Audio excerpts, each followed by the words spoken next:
And I'm Joey Lin. The 18-year-old was tortured and brutally murdered, which resulted in 2 men being sentenced to death and a third to life without parole. It's been a little more than 2 weeks since President Trump signed the executive order kicking Operation Lady Justice into action.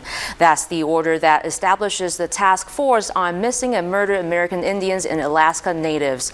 That plan involves establishing a team including representatives from tribal law enforcement to review cold cases. So how is it going to be put into action? The name for the program, Operation Lady Justice, comes from a painting by Choctaw Nation artist D.G. Smalling. Governor Kristi Noem says she's going to bring legislation to the 2020 session to improve the oversight of private treatment facilities for children and youth. The issue has been in the forefront since the disappearance of Serenity Denard from the Black Hills Children's Home. This summer, Noem asked the Department of Social Services to do an analysis of the licensing and inspections of private treatment centers for children and youth and come up with a report.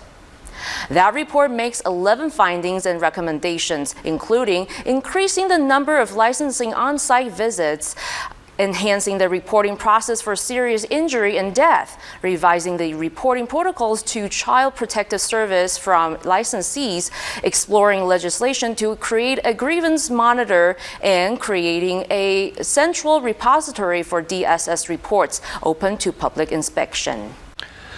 The interim president of Black Hills State University is asking a judge to not release university records to news organizations pertaining to her dismissal as president of the University of Wyoming.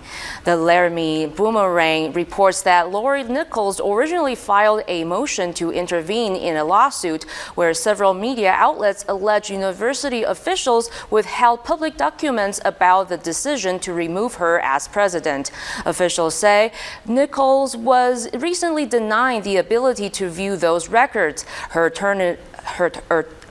attorney says because Nichols was not allowed to review the records, the university's denial of a records request should be upheld.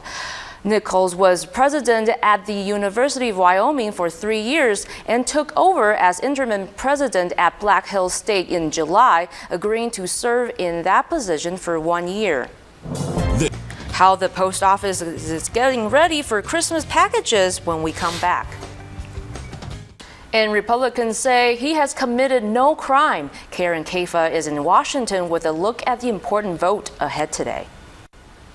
The holiday season is here, and if you plan to send out packages for friends and loved ones, it's best to do it sooner than later. Our Cali Montana headed to Sturgis Post Office to see how busy staff is during this time. Coming up, we will take a look at the Stevens boys and what they have in store for the upcoming season. Vic Quick has all the details after the break.